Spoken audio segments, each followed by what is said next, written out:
na siya mapigilan. Sa lahat ng nalalaman, di mapakali, di mapakali. Abot tenga ang ngiti. Para sa bata, aking pagsisikap. Para sa bata, aking nagkakasa. Pangarap ko'y matupad, pangarap niya, buong puso ko.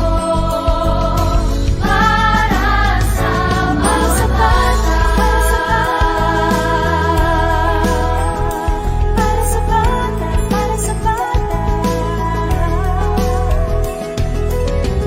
malayo na ang tingin, marami nang gustong abutin. Sige bata, kaya mo yan, kasanayan mo'y pagbusayin. Hangad mo'y matutupad na sa mundo ika'y makikilala. Hawak kamay, ang pag-asa, gagabayan kita. Dahil para sa bata, aking pagsisikap. Para sa bata, aking nagkakasa. Pangarap ko'y matupad, pangarap niya, buong puso ko. Para sa bawat bata, matutupad na sa mundo, ika'y makikilala. Hawak kamay, ang pag-asa, gagabayan kita. Dahil para sa bata, aking pagsisikap. Para sa bata, aking nagkakasa. Pangarap ko'y kumano, pangarap niya, buong puso ko. buong puso ko, buong puso ko. Para sa bawat bata. Para sa bata.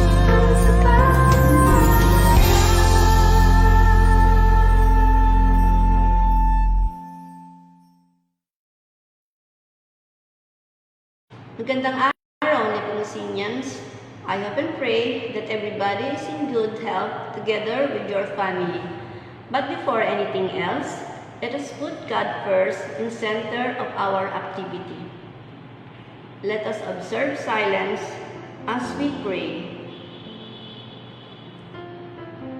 Let us remember Jesus in our hearts and in our midst as we pray in the name of the Father, and of the Son, and of the Holy Spirit. Amen.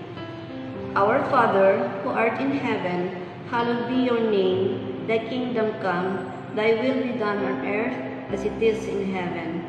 Give us this day our daily bread, and forgive us our trespasses as we forgive those who trespass against us. And lead us not into temptation, but deliver us from evil. Amen.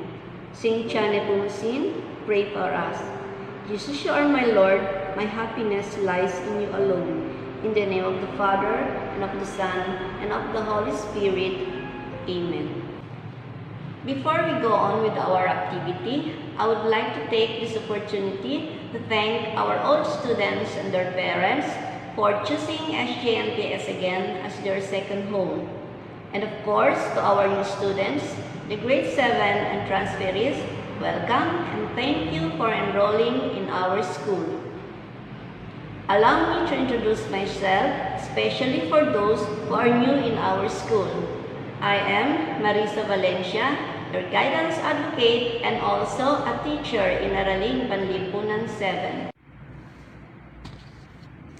Our situation right now is not normal because of the pandemic. But rest assured that SJNPS can still give you quality education as well as the services needed by each Nepomucenian. Our guidance office is always here to help by extending its services. The following are the basic guidance services as parts of the guidance program of the school. First, the information service. This aims to keep the office and the students connected by providing personal, social, educational, and career information. The materials as well as the activities related to this will be posted on SJNPS FB account. So, I encourage everyone to always visit our official page to keep you posted. Second, the individual inventory service. This service aims to gather the students' personal, family, and educational information needed for counseling references and for proper understanding of the students. This can be done by filling up the cumulative and personal information forms by the student. Nilalayon din po nito na makilala ang ating mga bagong mag-aaral sa iba't ibang grado kahit na walang face-to-face contact na magaganap. Ang mga forms po na pipil-upan ay ipapadala sa mga bagong mag-aaral kasabay ng kanilang mga learning modules at ang bawat bahagi nito ay aking ipaliliwanag sa susunod na Miyerkules na araw ng aming pagkikita. Third, the testing and evaluation service. This service aims to identify the common problems usually encountered by students using problem checklist and to determine the career preference of our junior high school students through RIASEC test. Sa bahaging ito ay gagamit ang ating mga mag-aaral ng tinatawag na problem checklist. Sa pamamagitan nito ay malalaman natin ang mga problema na madalas na maranasan ng ating mga mag-aaral. At sa punto pong ito ay maaari nila tayong tawagan upang sumangguni at payuhan sa abot ng ating kakayanan. At sa ating mga mag-aaral ng grades 9 and 10, magkakaroon sila ng tinatawag na RIASEC test. Ito ay idinisenyo upang magabayan at matulungan ang ating mga mag-aaral sa hinaharap na makapamili ng kursong nababagay sa kanilang kakayahan, interes, kasanayan at karakter. Bago dumating ang araw ng nasabing pagsusulit, akin itong tatalakayin at ipaliliwanag. Fourth, the career service. This service aims to guide and help junior high school students in different tracks and strands for their senior high school, and provides data that could assist students in choosing their career in the future. The said data will be the result of the RIASEC test. All informations in line with the program will be posted on SJNPS official page. Fifth, counseling service. It is the heart and soul of SJNPS guidance services. In this service, we aim to provide counseling and assistance for those students who need it most, especially in their academic, social, emotional, family, and career problems. This will be done through online, video call, or conferences. Sa ating mga mag-aaral, kung mayroon man kayong suliranin na gumugulo sa inyong murang isipan, andito lang kami na handang tumulong sa lahat ng oras. At sa ating mga magulang, maaari po ninyo akong tawagan kung may nais kayong isangguni at may mga napapansing pagbabago sa inyong mga anak, lalo na sa kanilang pag-aaral at sa pag-uugali. Magtulungan po tayo para sa kanilang ikabubuti. And last but not least, the follow-up service. This service aims to monitor those students who have undergone counseling for their follow-up session during video or telephone call. Ito po ay mahalaga upang masubaybayan natin ang progreso ng ating mga anak sa pagtugon sa suliranin, pang-akademya man o pang-personal. At umasa po kayo na ang lahat ng ating mapag-uusapan, lalo na sa mga bagay na personal, ay mananatiling confidential. To our dear parents, guardians, and students, if you have concerns or suggestions, feel free to contact us anytime.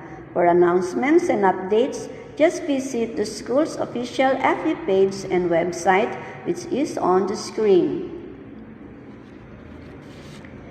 Before I end up this orientation, please be reminded that the guidance office is a safe space. Stop preparing your students, your children, for punishment, because every Nepomucenian is important. Each is unique that needs to be loved, cared, and protected. Again, this is Teacher Marisa Valencia, your guidance advocate at your service. Maraming salamat po. Keep safe, Nepomucenians. God bless. Let us all bow our heads for the closing prayer. Let us remember Jesus in our hearts and in our midst as we pray in the name of the Father, and of the Son, and of the Holy Spirit. Amen.